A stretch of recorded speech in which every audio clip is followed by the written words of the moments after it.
Esta noche le damos a conocer que el gobierno de la ciudad garantiza el apoyo a los damnificados por el sismo en esta y en la próxima administración.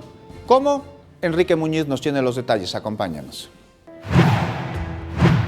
Con el objetivo de tratar el tema de la reconstrucción en la Ciudad de México, se realizó este mediodía un encuentro entre el jefe de gobierno José Ramón Amieva y la jefa de gobierno electa Claudia Sheinbaum en el antiguo Palacio del Ayuntamiento. Amieva Gálvez indicó que enviará una nueva iniciativa a la legislatura local a fin de redireccionar 1.300 millones de pesos a la reconstrucción. Esta iniciativa pues obviamente puede ser utilizada, puede ser aprobada en cuanto a su redireccionamiento por parte del primer Congreso de la Ciudad de México. Lo que nosotros queremos, y es una preocupación que nos ha manifestado la doctora Claudia en esto, es que podamos conjuntar la mayor cantidad de recursos que permitan a las personas abandonar su situación de vulnerabilidad. A esto se le añaden los 30 millones de pesos destinados a sufragar los gastos del proceso de transición y los cuales la jefa de gobierno electa ha reiterado que se direccionarán al Fondo de Reconstrucción.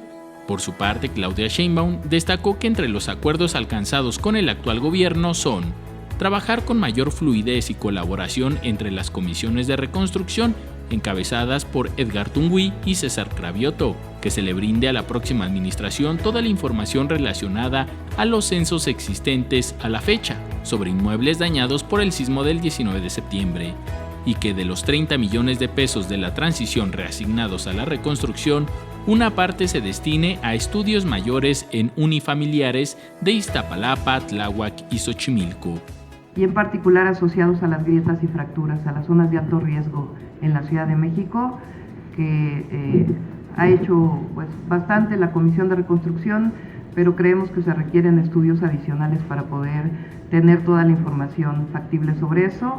Y el cuarto sería destinar los recursos que estaban destinados a otras áreas, en el caso de reconstrucción.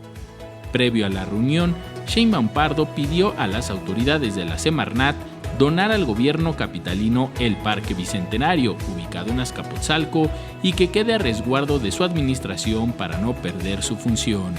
Con imágenes de Javier Cordero, Enrique Muñiz, 21 Noticias.